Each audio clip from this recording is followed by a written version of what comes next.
It's milk, but made by humans for humans. I am Skylar James, welcome back to the channel, and today we're looking at the Oatly IPO. Some would say oats are about as exciting as libraries and that they make boring old rice look exciting. But this trendy ESG play has nearly doubled its revenue each of the last 2 years. And now that we can own the stock, the big question is, should we?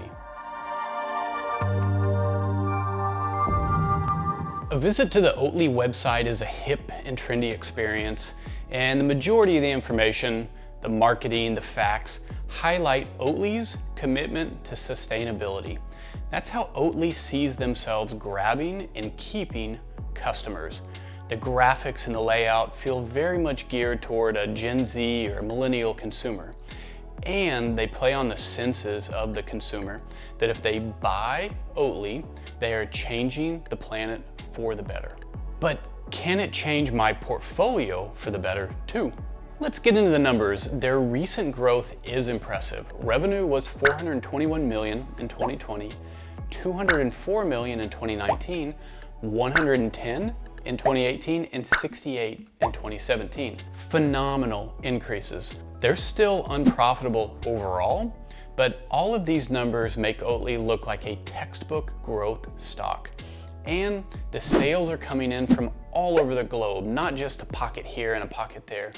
Globally, 60,000 retail stores carry Oatly, plus an additional 30,000 coffee shops serve it. So how far we've come from that silly legal jockeying about the definition of milk a few years ago, you know? And when you consider oat milk's gain of market share compared to the competitors like soy and oat milks, Oatly is taking share from dairy and non-dairy industries alike. The start to finish process of creating a liter of cow milk, according to Oatly, emits 3.5 times the amount of CO2 than does an equivalent volume of oat milk. The cows on the farm emit more CO2 than the entire oat milk manufacturing process from farm to store. Same is independently true for the feed those cows eat. Just getting that feed grown into the cows is a process that releases more CO2 than the entire oat milk creation process. Consider too that Oatly requires 1/5 of the land to produce than does cow milk, and the ESG advantage becomes apparent. In their F1 filing with the SEC, Oatly cited its inability to keep up with demand as their top constraint to growing faster.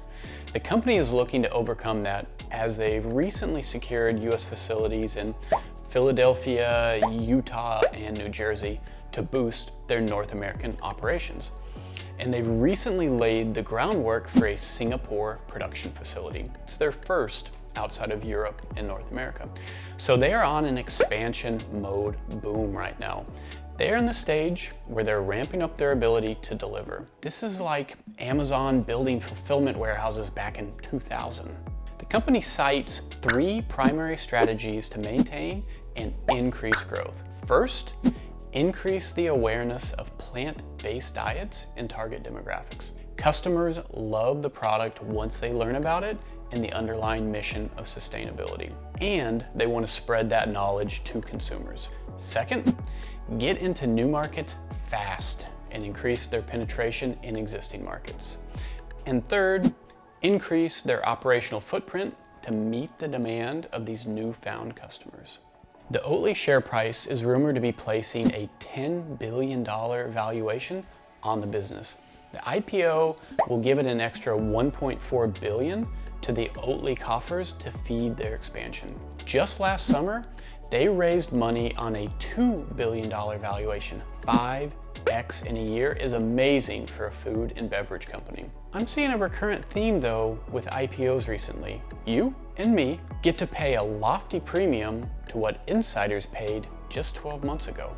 Look, I review a lot of companies for their potential as an investment. I put maybe 1/3 of them on my channel for everybody to see. But this Swedish ESG save the world play is very intriguing. The growth is impressive for any sector or any niche, let alone oats. My mouth is watering for oats right now. First time I've ever said that in my life. But I do think this 25-year-old Swedish company is set for success, and I'll be looking to dollar cost average my way into this one.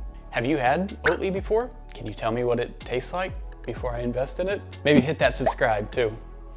Thanks for joining, and I'll see you on the next one.